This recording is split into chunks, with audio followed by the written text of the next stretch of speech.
Hello friends, let us now learn some important points about the amino acids methionine and cysteine. These are actually sulfur containing amino acids. So the amino acid methionine, it has carbon, sulfur and carbon bond, whereas cysteine is H, sulfur and carbon bond. Now, this methionine is an essential amino acid, and from this methionine, cysteine is synthesized. So, because it is synthesized from methionine, the cysteine is a non-essential amino acid. So, if you see, the sulfur group is bonded with two carbons. So, there is no free atom. So, we have the methionine is non-polar. Here there is one free hydrogen which is hanging, being attached to this sulfur group. So this is a polar amino acid. Both these methionine and cysteine are actually glucogenic. Both these methionine and cysteine are glucogenic. Right? Then, once you have learned some important points about methionine and cysteine, we have a cycle for this methionine and cysteine. We will learn now. Now, as I have said, if you see here, methionine is an essential amino acid. So, methionine is obtained from the diet and we can produce cysteine from methionine. So, now from the diet we have methionine, and this methionine, in the presence of the enzyme methionine adenyl transferase, it forms S-adenosyl methionine. This S-adenosyl methionine, in the presence of methyl transferase enzyme, it forms S-adenosyl homocysteine. This S-adenosyl homocysteine, in the presence of the enzyme adenosine homocysteine, it forms homocysteine. This homocysteine, in the presence of methyl transferase, it forms methionine. This is the cycle which is done for every methylation step. So let us see the enzymes in between. Methionine, in the presence of methionine adenyl transferase. Methionine adenyl transferase, it forms S-adenosyl methionine. So in this process, ATP gets converted to inorganic pyrophosphate and inorganic phosphate. So this adenosyl group of ATP is given to this methionine, thus resulting in S-adenosyl methionine. This S-adenosyl methionine, in the presence of the enzyme methyl transferase, where the methyl group in the methionine is given to an acceptor molecule, and once this accepts the methyl group, it forms methylated product, and it forms S-adenosyl homocysteine, which is demethylated. That is, it does not have a methyl group. Now, this S-adenosyl homocysteine, in the presence of adenosine homocysteine enzyme, it gives away adenosine. Adenosine is lost and thus forming only homocysteine.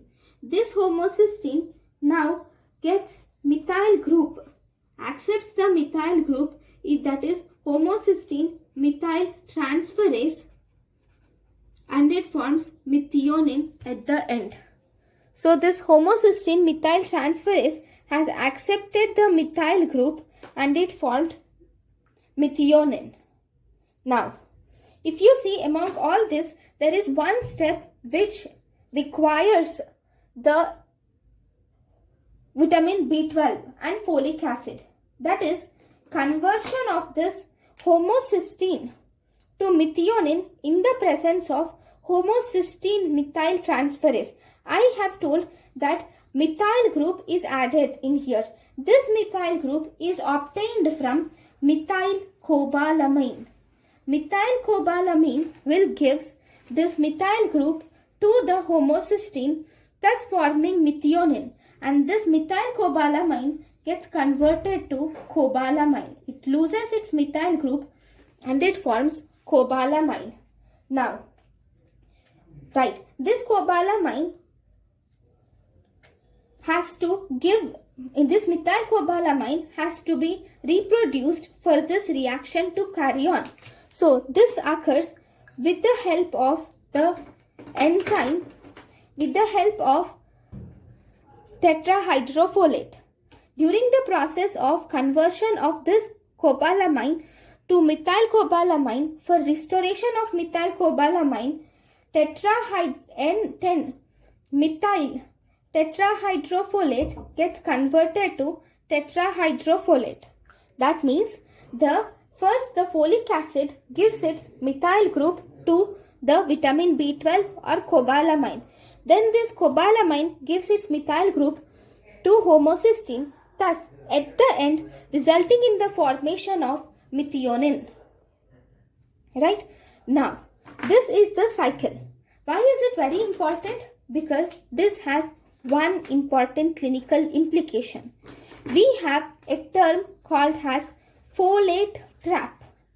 This folate trap occurs when there is deficiency of vitamin B12. Just think that vitamin B12 or this cobalamin is at first deficient. There is deficiency of this cobalamin or vitamin B12.